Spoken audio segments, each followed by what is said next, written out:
అంతా ఈశ్వర సంకల్పం అని అంటూ ఉంటారు. కానీ వ్యక్తులు చేసిన తప్పులను ఈశ్వర సంకల్పంగా పరిగణించవచ్చా? ఈశ్వరుడెవరు అన్న ప్రశ్న వేసుకుంటే తప్పు ఒప్పు పరిగణించాలా పరిగణించకూడదా అన్న విషయం మనకు నిర్ధారణకు వస్తుంది. ఈశ్వరుడు మనలో ఉండేటటువంటి వివేచనా శక్తి, మంచి చెడు చెప్పేటటువంటి గుణం మనలో ఉంటుంది. మనం ఆలోచించేటటువంటి లక్షణాన్ని కలిగి ఉన్నాం. శ్రద్ధయాదేయం అశ్రద్ధయానదేయం శ్రియాదేయం హ్రియాదేయం సంవిదాదేయం. వైదిక ధర్మంలో వివేచన విశ్లేషణ అనేది ఈ బుర్ర చేస్తుంది కదా. ఎవరిచ్చారు? ఈశ్వరుడిచ్చాడు. అంటే ఆయన బయట ఉన్నాడా? మనలో బయట ఉన్నాడు, మనలో ఉన్నాడు, సమస్త చరాచర ప్రపంచమంతా వ్యాపించి ఉన్నాడు. కాబట్టి ఆయన ఏమనాలి? పరమాత్మ అనాలి. పర ఇహంక అన్నటువంటిది ఆత్మ మనలో కూడా ఉన్నది, ప్రాణశక్తి. ఆత్మ, విశ్వాత్మ, పరమాత్మ, అంతరాత్మ.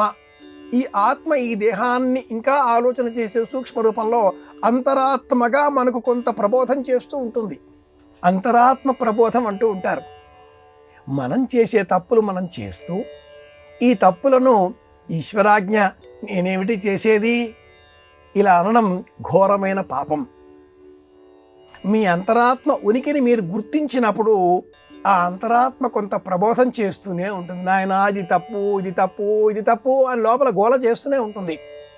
ఆ అంతరాత్మ గొంతు నిలివేసి చేసే పని చేసేస్తూ ఈశ్వరాజ్ఞ నేనేమిటి చేయడం, ఇది ఘర్షణ. దీనినే ఆంగ్లంలో గిల్టీ అంటారు. ఎవ్వరు చూడడం లేదా? మీలో ఉండే మీ అంతరాత్మ మిమ్మల్ని చూస్తుంది అంటూ శకుంతల దుష్యంతుడికి ప్రబోధం చేస్తుంది. ఎవ్వరూ చూడడం లేదని చెబుతూ మెడలో పుష్పమాలిక వేసి ఉంగరాన్ని ధరింపజేసి కాళిదాస కవిత్వం లేదా నన్నయ్య కవిత్వం, వివాహం చేసుకున్నావు కదా, ఈ పిల్లవాడు బాలార్క సదృశుడు నీ కుమారుడు అని చెబితే నీవెవరో నాకు తెలియదు పో అనడంలో అర్థం ఏమైనా ఉందా? వేదములు, పంచభూతములు, సంధ్య, రాత్రి, అంతరాత్మ, యముడును, చంద్రసూర్యులు, అహమ్మును అను పదార్థములు ఇవన్నీ కూడా 18 గమనిస్తూ ఉంటాయి కదా.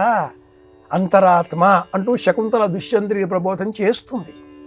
కనుక మన అంతరాత్మ చేసే ప్రబోధాన్ని మనం పక్కన పెట్టి మనం చేసే పనులకు ఈశ్వరుడు బాధ్యుడు అంటే ఆ ఈశ్వరుడు ఎవరు? మనమే అవుతున్నాం. నాలో ఈశ్వర శక్తి ఉన్నది అన్న జ్ఞానం కలిగిన మరుక్షణం ఇక తప్పులు చెయ్యం. తప్పులు చెయ్యాలి. అంతరాత్మ ఉనికిని అంతర్ధానం చేసుకోవాలి. ఇంద్రియాలు లోకంలో ఉండే విషయ వాసనల పట్ల మనల్ని లాగేస్తూ ఉంటాయి.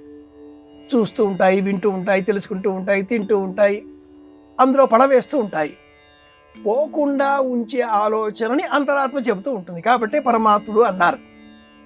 అందుకోసమే మన వారు ఈశ్వర ఛాబలీయసి, శివునాజ్ఞ లేనిదే చీవైనా కుట్టదు, ఇలాంటివన్నీ చెబుతూ చెయ్యండి, పరమాత్ముడు ఉన్నాడు.